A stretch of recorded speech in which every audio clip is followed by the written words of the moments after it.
Deus de maravilhas. Peço aos irmãos que abram nossas Bíblias no livro de Êxodo. Glórias e glórias ao nosso Deus. Aleluia, Jesus. Livro de Êxodo, onde se encontra o tema dessa campanha, capítulo 14. Oh, aleluia a Deus! É o Senhor. Êxodo, capítulo 14. Nós iremos ler os versículos 15 e o versículo 16. Aleluia, Jesus. Amém, igreja? Amém. Todos acharam? Êxodo, capítulo 14, versos 15 e 16. Que diz assim: Então disse o Senhor a Moisés: Por que clamas a mim? Dize aos filhos de Israel que marchem. E tu, levanta a tua vara e estende a tua mão sobre o mar e fende-o, para que os filhos de Israel passem pelo meio do mar em seco. Aleluia, Jesus. Pode se assentar, igreja, em nome de Jesus, glorificando o nome santo do nosso Deus. Aleluia, Jesus. Santo, santo e fiel é o nosso Deus. Uma passagem, irmãos, já bastante conhecida pela igreja, uma passagem a qual praticamente todos sabem da história de Moisés, da história do Egito. Aleluia, Jesus. E nesta época, amados, o Senhor, depois a qual Ele enviou ali as 10 pragas para o Egito, então Deus ele começa a conduzir o povo dele para fazer a retirada daquele lugar, daquela terra do Egito. E então Deus ele começa a conduzir o povo dele pelo meio do deserto, num caminho a qual estava junto ao mar vermelho. Aleluia, Jesus. E quando Deus ele começa a conduzir o seu povo, o rei Faraó, sabendo que o povo estava saindo da terra do Egito, ele novamente se enfureceu. E o próprio Deus novamente endureceu o coração de Faraó, para que ele fosse atrás do povo de Deus, para que ele fosse atrás dos israelitas. Aleluia, Jesus. E então, enquanto o povo andava, enquanto o povo caminhava, os exércitos já estavam se preparando para poder persegui-los. E quando eles chegam ali à frente do Mar Vermelho, que eles começam a montar os seus acampamentos, e eles estão ali à frente do mar, quando eles olham para trás, eles veem aquele grande exército vindo em direção a eles. Porque o Faraó, ele separou os seus cavaleiros, os melhores que tinham, para poder ir perseguir o povo de Deus, porque ele não queria aceitar. Ele não queria aceitar perder todas aquelas pessoas porque eram escravas dele. E ele não queria aceitar porque todas elas trabalhavam para ele. Queriam manter aquelas pessoas. Ele não queria, em hipótese alguma, perder. Mesmo ele sabendo que o Deus a qual o povo servia era um Deus poderoso. Mesmo assim, ele ainda quis perseguir novamente. Mas há um detalhe muito importante que não possamos esquecer. A Bíblia a todo momento fala, desde a primeira praga, que o próprio Deus é quem endurecia o coração de Faraó.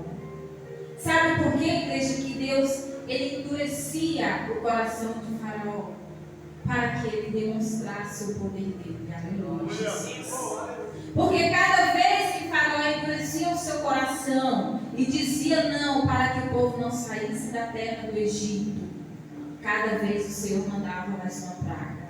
Cada vez o Senhor mandava mais uma praga. E assim por diante, até completarem as 10 pragas. Mas não se esqueça que foi o próprio Deus, para que o nome dele fosse glorificado, para que o nome dele fosse exaltado, porque Faraó precisaria conhecer a quem aquele povo estava servindo. Mesmo eles passando ali todos aqueles anos como escravos, porque eles estavam como escravos, eram açoitados, eram apanhados, forçados a trabalhar, e nada ganhavam em troca, a não ser a comida. para a sobrevivência. Aleluia, Jesus. Então, o nosso Deus, como o nosso Deus, ele tem várias estratégias. Ele pega Moisés, se apresenta a Moisés, faz com que Moisés o conheça, porque o Senhor já tinha um plano muito lindo na vida de Moisés. Moisés também era um israelita, mas ele não sabia. Somente depois ele passou a saber. Quando ele soube quem era primeiro as suas origens, então o Senhor se apresenta a Moisés e fala: eu te chamei, eu te escolhi para resgatar o meu povo, a minha nação, o meu povo escolhido. Jesus. Somos nós, igreja, nós também somos o povo escolhido de Deus. Aleluia. O Senhor te escolheu a cada um de vocês por dentro, porque o nosso Deus é quem nos escolhe. Nós pensamos que eu vou lá aceitar o Senhor Jesus Cristo, mas Ele já nos aceitou há muito tempo. Jesus. E quando eles estavam ali, à frente do mar, que eles olham para trás e vê aquele grande exército vindo em direção a eles, e eles olham para frente daquele mar imenso. Acho que um olha assim para a cara do outro e fala: e agora? O que faremos? Apavorados, com medo, aterrorizados, porque não queriam perder as suas vidas, olham para Moisés e começam a criticar. Moisés, por acaso, na terra do Egito não tinha sepulcros, não tinha túmulos. Por que não nos deixastes lá? Olha só, já começa as murmurações do povo. Eles ficaram apavorados, eles ficaram com medo. E a primeira coisa que fizeram foi criticar Moisés. Para quem nos tirou de lá para morrer aqui, na frente deste mar? Preferíamos nós estar lá. Lá pelo menos estávamos comendo, estávamos bebendo, nem que morrêssemos lá. Mesmo Deus tendo mandado todas aquelas pragas, demonstrando o grande poder dele, ainda assim o povo ficou com medo. E mesmo assim ainda quis olhar para trás, quis retroceder a caminhada. Igreja, e eu hoje meditando essa palavra, e eu comparava com as nossas vidas. Todos nós saímos do Egito. Egito é essa terra a qual todos querem fazer o que quer, o que bem entendem. É este mundo vil, a qual todos têm os seus próprios pensamentos, os seus próprios quereres. E Deus, Ele nos resgatou para Ele. Porque este povo aqui estava escravo. Assim também éramos nós, quando estávamos no mundo. Éramos escravos, escravos sim. Mas eu não obedecia a ninguém, eu não era chicoteado. Mas talvez no seu sentimento você era chicoteado. Porque o inimigo, ele faz as pessoas de escravos dele. Quando você acha que você está tomando decisões da sua vida, na verdade você está indo por impulsos. Na verdade você está sendo conduzido. Quando nós estamos na presença de Deus, nós sabemos que quem nos conduz é o próprio Deus. Mas quando nós estamos no mundo do pecado, no mundo da servidão, da escravidão, nós estamos servindo a outro Deus, a qual é Ele que trabalha na mente das pessoas para conduzir as decisões de cada um. E aqui este povo, eles começam a criticar Moisés e começam a clamar ao Senhor. Senhor, Senhor, começa a clamar a Deus. E Deus, aleluia, Jesus, com toda a sua misericórdia, olha para Moisés e diz: por que clamas a mim? Por que Deus, ele fala isso com o povo dele? Por que clamas a mim? Fale ao povo que marchem. Aleluia, Jesus. Igreja, quando eles viram o problema que estava vindo, Quando eles viram que à frente não tinha como passar, o que foi que fez? Se aquietou, não marchou, não andou. Ficaram paralisados, aterrorizados, ficaram com medo. E conosco às vezes não é diferente, igreja. Quando está vindo um problema, que a gente sabe que é aquele problemão grande, e parece que a gente está ali, encurralado. Não tem como ir para um lado, não tem como ir para o outro, não tem como ir para trás, nem para frente. A primeira coisa que nós fazemos é: moço, mas será que lá atrás não estava melhor? Quando eu estava lá, não estava sendo talvez melhor? E agora que eu me encontro nessa situação, não estou sabendo para onde eu vou, como é que eu vou andar para frente? E este povo se encontrava nessa situação. Porém, o que faltava neles era a fé.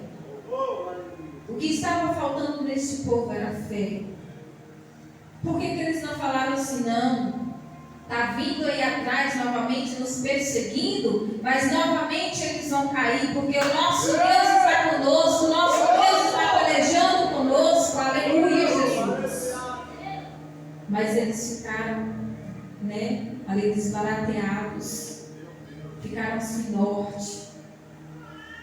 E nós vemos, igreja, que nas nossas vidas, quando nós temos problemas, nós queremos parar de marchar, queremos ficar estacionados, não é verdade?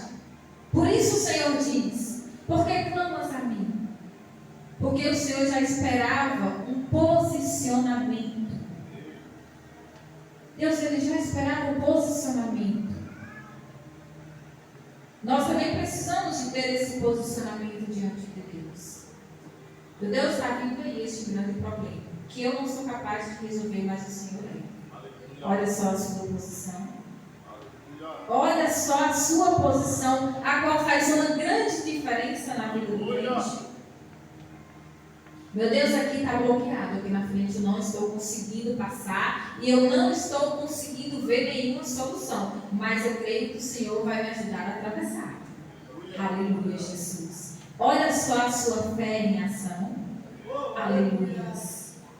E o que aquele povo precisava naquele momento era dessa fé em ação. Aleluia, Jesus. Nós vemos que nas passagens de Êxodo, de Números, de Levíticos, fala muito da murmuração do povo. O povo era muito murmuradores. Nós vemos que depois que Deus ele dá a vitória ao povo dele, o Senhor ele começa a conduzir o povo a uma terra prometida, a um novo caminho. E Deus ali ordena para que homens fossem até a terra prometida espiar, dar uma olhada para ver a terra, a maravilha a qual ele estava preparando para o povo dele. E eles gastaram apenas 40 dias, da onde eles estavam acampados até a terra que o Senhor havia prometido a eles. Eles gastaram apenas 40 dias. Mas por conta da murmuração do povo, Deus fez que eles peregrinassem no deserto, só rodeando e rodeando e rodeando, e se tornou 40 anos. Igreja, a diferença é muito grande de 40 dias para 40 anos. E por que às vezes os problemas parecem que não querem sair da nossa vida? Parece que o problema está tão grande que não conseguimos enxergar a solução, e a primeira coisa que começamos a fazer é murmurar. Lembremos aqui que o próprio Deus foi quem endureceu o coração de Faraó para que perseguisse o povo dele, porque ele queria que o nome dele fosse glorificado. Igreja, em nossas vidas, há situações que acontecem conosco, que é o próprio Deus fazendo com que aquilo aconteça para que o nome dele seja glorificado, para que coisas se manifestem através do poder dele, também para aumentar a nossa fé e para que nós possamos contemplar o grande poder do nosso Deus. E aí nós, impacientes, começamos a murmurar. E aí a prova vai ser Só demorando, só demorando. É assim, igreja. Mas nós vimos que quando Deus, Ele ordenou para que Moisés se colocasse na posição naquele momento, que estendesse o cajado sobre o mar, levantasse as suas mãos e o mar se abriria na frente dele. Nós vimos que quando Moisés ele tomou essa posição e ele foi até o mar e ele ergueu aquele cajado, ele estendeu as mãos dele e o mar se abriu. O mar se dividiu e aquele povo pôde passar. Veja, imagine a cena. Feche os seus olhos em nome de Jesus. Pode fechar os seus olhos. Imagine a cena de um mar na sua frente. Aleluia, Jesus. E atrás está vindo um grande exército. E Deus fala assim com você, preste atenção, imagine o seu problema neste momento. O mar está sendo o seu problema. E Deus fala assim, olha minha filha, olha meu filho, pega o teu cajado. Aleluia, Jesus. Estenda as tuas mãos diante deste problema. E ele vai se abrir na sua frente e você vai passar. Aleluia, Jesus. Comece a contemplar a igreja de sua vida no mundo espiritual. Comece a contemplar você passando por cima deste problema. Você ultrapassando com os seus pés secos. Aleluia, Jesus. A Bíblia diz, igreja, que eles passaram por terra seca. Imagine o mar transbordando de água, a qual não consegue uma pessoa atravessar. Agora você imagina uma multidão de pessoas atravessando este mar. E a água não molhou nenhum fio de cabelo deles. Nem a ponta do pé foi molhada. Deus dividiu o mar de uma tal forma que o chão aparecia e eles puderam passar. Aleluia, Jesus. E ainda Deus falava assim, deixa que as tropas, o exército, entre para dentro do mar. Deus, Ele permite, igreja, as perseguições na nossa vida. Ele permite até o ponto em que nós falamos assim, mas meu Deus, esse problema vai me matar. Meu Deus, esse problema está me alcançando, esse problema está me abatendo, mas Deus, Ele permite. Mas Ele também, igreja, Deus, o nosso Deus, Ele é fiel até o ponto certo. Aleluia, Jesus. Para Ele pegar pelas tuas mãos e te levantar e te sustentar. Porque o nosso Deus, Ele é poderoso para isso. Aleluia, Jesus. Igreja, quando aquele povo atravessa o mar e o exército começa a olhar perseguidos por dentro do mar, a coluna de nuvem que estava sobre aquele povo, ela começa a clarear o restante do caminho para o povo de Deus passar e escurecer para aqueles que vinham atrás. A mesma nuvem, viu, igreja? A mesma nuvem. Ela começa a escurecer o caminho para aqueles que vinham atrás, perseguindo o povo de Deus. E quando eles atravessam o mar e chegam do outro lado, eles contemplam a derrota dos egípcios. Todos eles sendo afogados dentro daquele mar. Deus poderia simplesmente aniquilar aquele povo no próprio Egito, sem nem que o povo de Deus soubesse ou ouvesse. Mas não, igreja. Deus, Ele queria que o povo dele contemplasse com seus próprios olhos o que Ele ia fazer. Porque não foi poucos anos de escravidão. Então Deus queria demonstrar que Ele estava com aquele povo. E que grandes coisas Ele poderia fazer. Assim também é nas nossas vidas, igreja. Talvez há problemas e situações que ainda não foram resolvidos. Porque Deus, Ele quer demonstrar ainda mais o seu poder. Deus, Ele quer ainda demonstrar muito mais para que o seu nome seja glorificado. Aleluia, Jesus. E a nossa necessidade, igreja, é de acreditar, é de confiar. Não há necessidade de murmurar, não há necessidade de reclamar. Glória a Deus, aleluia, Jesus. Porque o mesmo Deus que abriu aquele mar para aquele povo passar, também é o mesmo Deus de hoje que pode abrir o mar para você atravessar. Aleluia, Jesus. o mesmo Deus, igreja, Ele não mudou. Nós mudamos no decorrer da caminhada, nós mudamos, mas o nosso Deus, Ele não muda. Ele continua o mesmo. O mesmo Deus que opera, o mesmo Deus que faz milagres. Aleluia, Jesus. Então, nessa noite, igreja, se coloque sobre os seus pés em nome do Senhor Jesus.